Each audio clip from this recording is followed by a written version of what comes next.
Rev up your engines!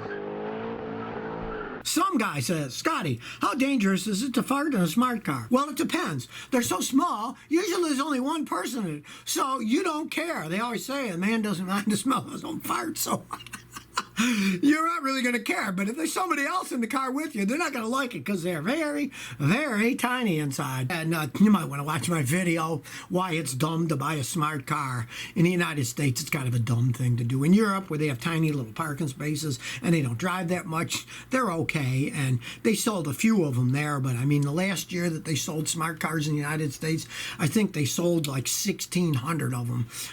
Nobody wants to buy them here anymore. They're just too small. I drove around in one once when I was working on it, and I took it on a highway because he was having a shaking problem at highway speeds. Boy, when those big 18-wheelers went by, it scared the heck out of me. I wouldn't want to drive one of those things around on the highway, I'll tell you that. Archer Abshire, is it safe to drive with a bent frame? Pretty good question. Of course, it depends on how bent is the frame. I actually had a customer years ago. It was the funniest thing I've ever seen. He had a big Toyota 4Runner. It was white. It looked like an iceberg. And he had it T-boned. And the entire vehicle was bent in. And he got like 80 pounds of Bondo. Not kidding.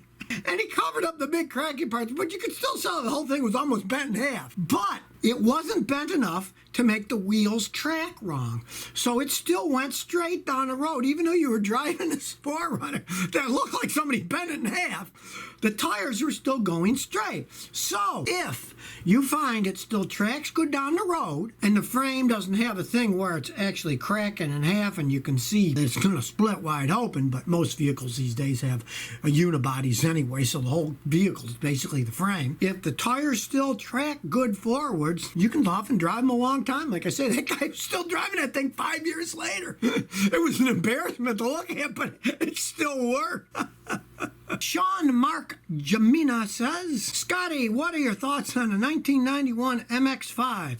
Are they good cars? Thank you, and God bless America. Those were fun little cars for driving around. You have to make sure, if you're going to buy one, that it's a standard transmission, because the automatic transmissions were absolute garbage. They cost a fortune to fix and they had no power.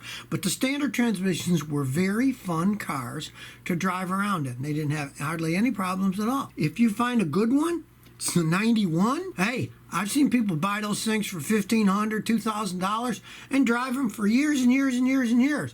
They're pretty solid built little cars. They're not real fast, but they're fun to drive around in. And for a little rag top, you have the convertible top down and then throw the top up when it's raining. They're decent cars, especially if you got the hard top option. If somebody still has it, we can put the hard top on in the winter, because the soft tops are kind of crappy when it's snow and ice and stuff. Claret 206 says, I got an 03 Lexus ES 300. When I use heating or cooling, the flaps adjusting cold and hot get confused and make noise. This is a faulty temperature sensor. How can I fix it? If they make a little bit of noise and it stops, live with it.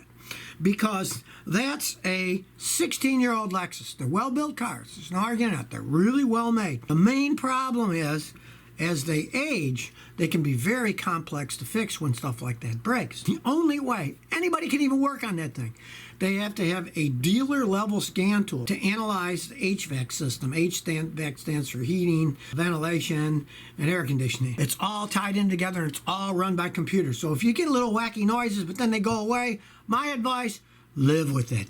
And I found in my own customers' cars with those, a lot of times if you have it on a low speed, low blower speed, you'll hear noises, but if you put it on a higher speed, you won't. So just run the fan faster, and a lot of times you won't hear the noise anymore. That's what I do with my wife's. Well, we got a 2002 ES 300, and it worked perfectly fine, but if you have it in that low fan speeding, a lot of times you'll hear little noises. Just turn it up higher so you don't hear them. D2 the Air says, I got a 2011 Pathfinder. It won't start when the temperature gets cold. Cranks like crazy, but it won't fire. Hook up a jumper, it starts right up. Any insight on this? Okay, first, just replace the battery. As nutty as it sounds, once in a while, a weak battery will do exactly that. It will crank the engine, but it won't start it. Now, that's not a common problem, but I've seen that 6 or 7 times in my life for working on cars for 51 years. I'd had customers that the engine would crank, but it wouldn't start. And when I jumped it, it started right up. Modern cars need auto power to run the ignition system, the fuel system, the anti-theft system, and to crank the engine. And if you're just jumping it, it starts right up. First thing I'd say, just replace your battery. 99% of the time that'll fix it. Now, if it's not that, then you got a wiring problem. Something's wrong with your battery terminals feeding power out, and it's not getting right. And when you put clamps on the top of them, the power feeds, then you need new battery terminals to fix it. But most of the time, it's actually just a bad battery.